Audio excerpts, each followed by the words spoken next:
스타를 읽어드립니다의 안지종입니다. 오늘 읽어드린 스타, 저희가 스타학개론에서 한번 다뤘던 그분입니다. 바로 송해 선생입니다. 왜 송해 선생님을 읽어드리냐면요, 송해 1927, 송해 선생님의 일대기를 다룬 이 다큐멘터리가 개봉을 했습니다. 그러면서 송해 선생님이 기자간담회도 하고 본인의 살아온 날들에 대해서 여러 가지 이야기를 해주셨거든요. 그 중에 굉장히 뭉클한 얘기가 있고 여러분들이 되새겼으면 하는 얘기가 있어서 제가 그 얘기를 전해드리려고 준비했습니다. 자, 송해 선생님 하면 최고령 현역 연예인이죠. 이분을 다룬 영화 송해 1927이 18일 개봉을 했습니다. 자, 이 영화는 크게 두 사람에 대해서 이야기합니다. 아니, 송해 선생님의 다큐인데 왜 갑자기 두 사람? 그 한 명은 우리가 아는 KBS 전국노래자랑을 진행해온 간판 MC이자 최고령 연예인 송해입니다. 그리고 또 한 사람은 지난 1927년 황해도 재령군에서 태어나서 월남디 세 자녀를 두고 아직도 고향을 그리면서 살아가는 송복희 씨에 대한 이야기입니다. 하늘 봐도 고향 딸이요, 해를 봐도 고향 해인데. 과연 이 둘의 이야기를 통해서 송해 1927이 궁극적으로 무슨 이야기를 하고 싶었던 건지 본격적으로 말씀을 드리겠습니다. 자, 이 영화의 시작은요, 무대에서 행사를 마치고 내려오는 송해 선생님의 뒷모습으로 시작이 돼요. 내려와서도 끝이 아니에요. 사실 송해 선생님의 일은 그때부터 시작이에요. 몰려드는 사람과 악수를 하고 사인을 해주고 함께 사진을 찍고, 이렇게 송해 선생님을 놓아주질 않아요. 그런데 송해 선생님 역시 그들을 놓으려 하지 않습니다. 이러려고 만나고 이렇게 당신들이 다 좋아해 주니까는 아직도 내가 현역 아니겠소. 소통인 거죠, 소통. 함께 어우러짐. 자, 1988년 이 당시 전국노래자랑 담당 PD인 안인기 씨가 송해 선생님을 MC로 발탁을 했는데, 그때 왜 발탁을 했냐면 노인부터 아이까지 모두와 격이 없이 소통할 수 있는 진행자를 찾았다는 거예요. 일단 체격도 크지 않으니까 위압감이 없죠. 그리고 굉장히 친근한 인상과 웃음을 가졌고요.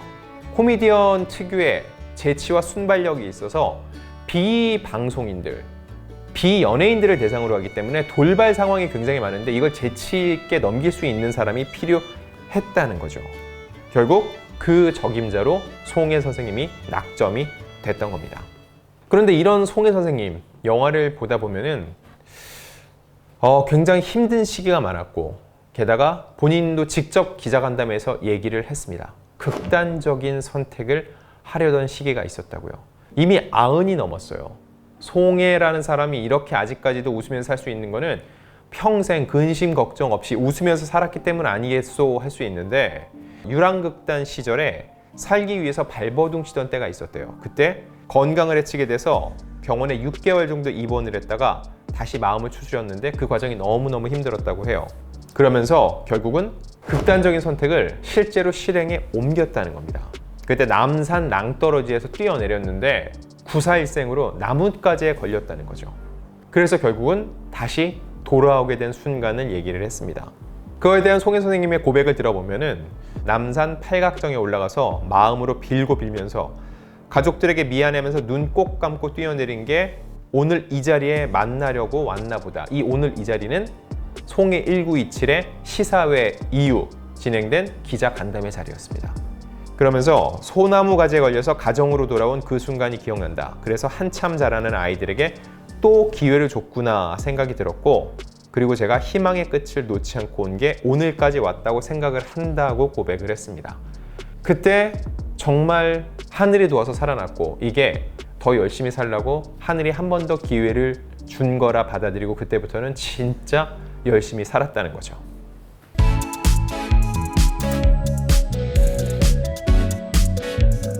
자, 우리가 보는 송해 선생님은요, 대부분 카메라 안에 있는 송해 선생님입니다. 그럼 카메라 밖의 송해 선생님은 어떨까요? 이 영화에서는 그 모습을 보여줘요. 송해 선생님이 딱 거울 앞에 선 모습이 나타납니다. 그리고 안경까지 벗었어요. 우리는 보통 안경 낀 송해 선생님을 많이 보는데, 안경을 벗은 채 송해 선생님이 딱 거울을 바라보는데 평소와 표정이 다릅니다. 무표정, 굳은 모습이에요. 우리가 기억하는 송혜 선생님의 모습은 항상 방글방글 웃고 이런 살아있는 표정인데 무표정을 본다는 것 자체가 굉장히 새로웠습니다. 그만큼 카메라 밖에서는 본인이 느끼는 고단함을 사실 마음껏 드러낼 수 있잖아요. 대중 앞에서는 그걸 보이지 못하더라도 그 힘듦이 표정에 드러나는 게 아닌가 싶어요. 이 동료들과의 인터뷰도 있는데 송혜 선생님이 방송을 다 스케줄을 끝낸 다음에 혼자서 집으로 돌아가는 모습이 그렇게 쓸쓸해 보였다고 해요. 그게 결국은 고향을 잃은 실향민의 모습과도 좀 비슷하다는 생각이 드는데 이 혈혈단신으로 황해도에서 월남을 한 후에 파주시 임진각에 통일전망대가 생겼을 때 그때 그 앞에 가서 밤새 소주를 들이키면서 울었다고 합니다. 왜냐면 그곳이 내 고향과 가장 가까운 곳이니까요. 송혜 선생님이 전국 노래자랑을 지금까지도 진행을 하는 가장 큰 이유 중에 하나가 뭐냐면 언젠가는 이 황해도 재령군에 가서 전국 노래자랑을 여는 것이 목표다. 근데 그 목표가 아직 달성되지 않았죠. 그러니 송혜 선생님은 아직 그 목표를 향해서 씩씩하게 열심히 걷고 있다는 겁니다. 송혜 선생님은 참 사람들의 이야기를 많이 들어주죠. 전국 노래자랑에서 올라온 사람들한테 어디서 뭐 하는 분이슈 해서 얘기 들어주고 같이 웃어주고 같이 울어주고 같이 놀아주고 정작 우리가 송혜 선생님 얘기를 그렇게 들어본 적이 있나요? 별로 없죠. 이런 송혜 선생님한테 사실 굉장히 큰 아픔이 있었습니다. 이미 아시는 분들은 아시겠지만 큰아들 고 송창진 씨가 지난 1986년 교통사고를 당해서 22살의 나이에 세상을 떠나게 된 거죠. 그 당시 아들의 꿈은 가수였습니다. 노래를 부르겠다고 했는데 본인이 이 연예인의 삶이 얼마나 고된지 알기 때문에 반대했다는 거예요. 그래서 어릴 적에 아버지가 무서워서 노래를 부르고 싶다는 얘기를 꺼내지도 못했고 그리고 자식이 연예인이 되지 않길 바랬다는 것이 송혜 선생님의 솔직한 속내였어요. 그 결과 아들과의 대화는 단절됐습니다. 그렇게 대화가 단절되고 소통이 끊긴 상황에서 유명을 달리했기 때문에 송혜 선생님의 마음은 더욱더 찢어질 수밖에 없었죠. 자, 그런데 이 영화 안에서 굉장히 상징적이고 굉장히 뭉클해지는 장면이 나옵니다. 제작진이 송혜 선생님의 막내딸을 통해서 세상을 떠난 송창진 씨의 자작곡 테이프를 구했고 이걸 디지털로 복원해서 송혜 선생님께 들려주는 장면이 있습니다.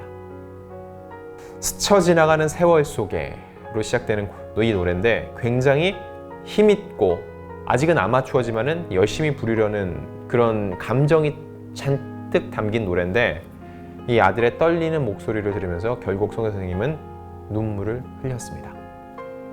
이 교통사고로 세상을 떠난 후 아들의 생전 육성 목소리를 들은 것은 처음이었다고 해요. 36년 만에 들은 거였는데 눈을 지그시 감고 이 노래를 듣는 송혜 선생님의 모습을 보고 있느라면 그 감정이 자연스럽게 이입될 수밖에 없습니다. 연출한 감독조차 이 영화 전체를 만들면서 가장 힘을 주어서 만든 장면이라고 얘기를 했고요. 이 장면에 대해서 기자회견에서 송혜 선생님은 이렇게 얘기를 합니다. 내 뒤통수를 때리는 것 같은 장면이었다고요. 그러면서 이렇게 얘기를 해요. 노랫말은 자기가 쓰고 노래도 자기가 하고 서툰 편곡이었지만 해보자 했는데 그걸 파악을 못하고 아들의 마음을 몰랐다는 거죠. 잠시나마 살아온 생을 생각하면 못다한 일이 많습니다. 그러면서 가정의 평온이 중요합니다. 가족끼리 많이 대화를 나누십시오 라면서 당부를 했습니다. 송혜 선생님이 지금도 한남대교를 건너지 못한다는 거 혹시 알고 계신가요? 왜 못 건너냐면 아들이 사고를 당한 장소이기 때문이에요. 이거에 대해서 송혜 선생님은요. 그 사고 이후에는 한남대교를 건너지 못했다. 나는 죄인이며 지금 이 순간도 몹시 마음이 아프다.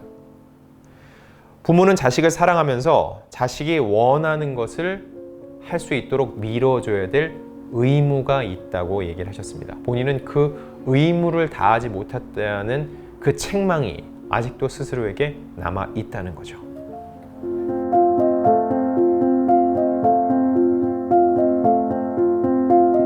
송혜라는 인물은 우리 전체 방송가, 사실 대한민국 역사에 있어서도 상징적인 인물입니다. 이분의 다큐멘터리를 만들려는 시도가 전에 없었던 건 아니에요. 그런데 이번에 본인도 적극적으로 참여를 하고 승낙하게 된 이유는 무엇이었을까요? 이번에도 처음에는 선생님이 반대를 했습니다. 그 이유는 처음에는 출연을 거절했다. 난 무대 연기와 공연에 집중했고 방송으로 대중을 만나기 때문이라는 거죠. 내가 원래 먹던 밥인데 영화는 다른 밥이지 않냐. 다른 사람들의 밥그릇인데 내가 굳이 그것까지 할 필요가 있냐라고 얘기를 했는데 결국 하게 된 건 부자의 정 때문이었다고 합니다. 제작사 대표가 이제 아버지가 송혜 선생님의 열렬한 팬이라는 소리를 듣고 이 감독과 아버지 얘기인 거죠. 이 부자지간의 이야기가 통하는 것을 보고 출연을 결심했다는 거예요. 내가 내 아들한테 미처 하지 못한 부자의 정, 이 감독이 그걸 한번 만들어 보려고 하는구나 라는 생각이 들었다는 거죠. 그럼 이 영화를 정작 직접 지켜본 송혜 선생님의 만족도는 어느 정도였을까요? 영화를 보면서 어느 순간 나도 모르게 한없이 눈물이 났다. 젊은 사람들이 내 영화 한 편에 관심을 갖고 고생하는 걸 보면서 이렇게 어렵게 만들어서 개봉하는구나 싶더라. 그저 감사하다라고 인사를 전했습니다. 그리고 이 영화를 보고 나서 송혜 선생님이 기자간담회를 통해서 묻 대중들에게 당부를 전했어요. 그 당부는 이 영화를 본 관객들이 가족들과 못다한 대화를 나누길 바란다는 거였어요. 자, 위드 코로나가 됐고 이제 방송이 하나하나 다시 시작이 되고 있죠. 그럼 우리 전국 노래자랑은 언제쯤 다시 만나게 될까? 일단 이거는요, 당장은 쉽지 않아요. 전국 노래자랑이 전국을 돌잖아요. 게다가 고령분들이 많이 오고 워낙 많은 분들이 밀집하기 때문에 위험하다고 판단을 한 거예요. 게다가 이제 겨울로 접어들고 있죠. 야외 녹화를 해야 되는데 날씨적인 측면도 있어서 내년 봄쯤에 돼서야 재개가 가능할 거라고 보고 있고요. 그런 나중에 송혜 선생님이 MC가 아니라 게스트로 아침마당에 출연을 했습니다. 11월 9일 출연을 했는데 몸무게가 6kg 정도 빠졌대요. 저희가 안 그래도 앞서 이제 유튜브 촬영한 거 보면은 살이 많이 빠져서 걱정을 했는데 무슨 일이 있었던 건 아니고 그냥 술을 그동안 못 드셨대요. 그리고 돌아다니는 게 직업인 사람인데 코로나19 때문에 갇혀 있으니까 오히려 자꾸 살이 빠졌다는 거죠. 송혜 선생님한테는 전국 각지를 돌며 사람들과 만나는 거, 이게 에너지고 이게 더 소중한데 그걸 못하니까 살이 빠지는 겁니다. 더 이상 빠지지 않는 걸 보니 술살이 나간 것 같다, 배가 쏙 들어갔다라면서 특유의 이 너스레도 잊지 않으셨습니다. 그러면서 제일 중요한 거, 그럼 현재 송혜 선생님의 건강 상태는 어떨까요? 의사의 진단을 받아봤는데 의사들이 진맥해 보더니 130살은 살 거라고 했다라고 당당히 얘기를 하셨습니다. 정말 다행이고요. 송혜 선생님 전국 노래자랑 후임 자리 엄청들 찾고 계시죠? 아직 30년은 거뜬하십니다. 30년 후까지 기다리신 분, 그분에게만 이 후임 자리가 갈 수도 있다는 생각이 듭니다. 제 고향은 황해도 재령이라고 하는 곳입니다. 태어난 건 1927년 4월 27일 생입니다.